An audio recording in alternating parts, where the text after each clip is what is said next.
میں نے اجمیر شہر میں دیکھا، آپ یقین مانیے جو دربار ہے وہاں خواجہ معین الدین چشتی کا، اس کو غریب نواز کا دربار کہا جاتا ہے، ٹھیک ہے؟ اور اجمیر میں اتنے غریب ہیں کہ آپ سوچ بھی نہیں سکتے، غریب نواز موجود ہیں اور شہر غریب بنا ہوا ہے۔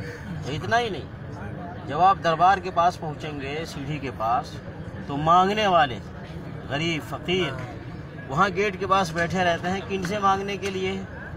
جو لوگ دربار کی زیارت کرنے آ رہے ہیں ان سے مانگنے غریب بیٹھے ہیں، دربار پہ جا کے غریب نواز سے نہیں مانگتے ہیں، کیوں یہ سمجھتے ہیں کہ یہ غریب نواز نہیں دینے والے ہیں، غریب نواز کی زیارت کرنے جو آ رہے ہیں وہی دینے والے ہیں غریبوں۔ اتنا ہی نہیں، جو وہاں سجادہ نشین بیٹھے ہیں دربار پہ اور مجاور بیٹھے ہیں، خادم بیٹھے ہیں، وہ خود اس غریب نواز کے دربار سے نہیں مانگتے ہیں، وہ کس سے مانگتے ہیں؟ جو زیارت کے لیے آتے ہیں نا ان سے مانگتے ہیں، وہ ان سے مانگتے ہیں۔ اسی لیے مجھے خود بتایا ہے لوگوں نے کہ زیارت، آپ جانتے ہیں وہاں کیا ہے کہ جو غریب ہیں بیچارے مسکین ہیں ان کو تو کوئی پروٹوکول نہیں ہے، وہ تو جائیں زیارت کریں، 5-10 روپے ڈالیں، جائیں دھکے کھائیں۔ لیکن جو کاروں میں جاتے ہیں تو دور دور پھیلے ہوتے ہیں خادم لوگ، جو کاروں میں جاتے ہیں ان کو وہیں سے استقبال کرتے ہیں، ان کو لیتے ہیں اور دربار جا کر کے زیارت کرواتے ہیں۔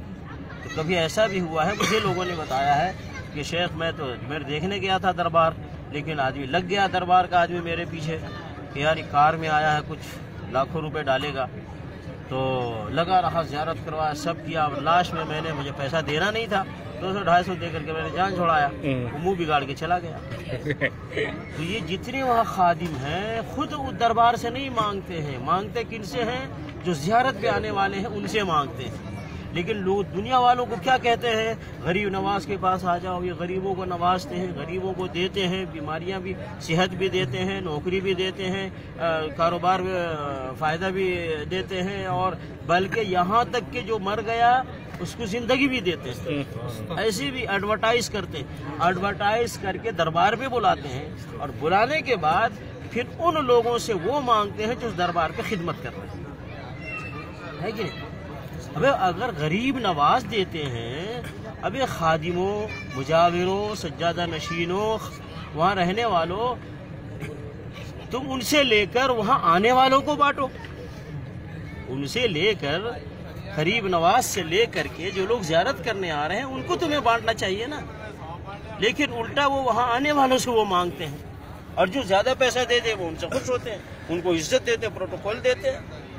تو یہ سب کیا دھوکہ ہے، فراڈ ہے بھائی۔ وہ غریب نواز کیسے ہو جائیں گے خواجہ معین الدین بھائی؟ جو مر گیا ہے وہ محتاج ہے، وہ فقیر ہے، وہ مسکین ہے، اسی لیے ہمیں اس کے لیے دعا کرنے کا حکم دیا ہے۔ جو بھی دنیا سے چلا گیا ہے وہ زندوں کا محتاج ہے، جو اس دنیا میں رہتے ہیں کس چیز کا؟ ان کو دعائیں دی جائیں، دعائیں دی جائیں۔ اللہم اغفر لہ، اللہم ارحمہ، اے اللہ ان کے گناہوں کو بخش دے، اے اللہ ان کے اوپر رحمت نازل فرما، اے اللہ انہیں عذاب قبر سے بچا، اے اللہ انہیں اچھی زندگی عطا فرما، اے اللہ انہیں عذاب جہنم سے بچا، انہیں جنت عطا فرما۔ تو ہم جو زندہ ہیں ہم قبر میں جانے والوں کے لیے دعائیں کریں گے، ہم انہیں دعائیں دے سکتے ہیں۔ قبر میں جانے والا نہ آج تک کسی کو کچھ دیا ہے اور نہ دے گا، یہ عقیدہ بنائیے۔ بے شک اگر کوئی دے سکتا تو رسول اللہ صلی اللہ علیہ وسلم قبر میں جانے کے بعد اپنی بیوی عائشہ رضی اللہ تعالیٰ عنہ جو اسی حجرے میں رہتی تھی اپنی بیوی کو کچھ دیتے؟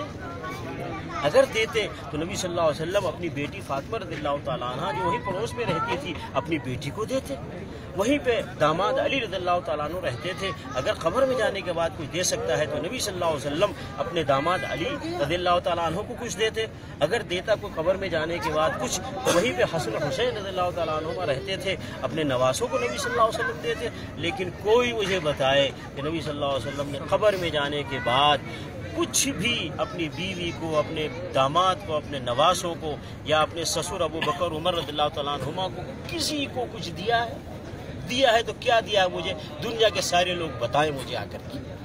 پتہ یہ چلا جب نبی صلی اللہ علیہ وسلم نے قبر میں جانے کے بعد اپنے گھر والوں کو کچھ نہیں دیا ہے تو دوسروں کو بھی نہیں دے سکتے، اور جب نبی صلی اللہ علیہ وسلم نے نہیں دیا ہے تو اس کائنات میں کوئی بھی قبر میں جانے کے بعد کسی کو کچھ نہیں دے سکتا۔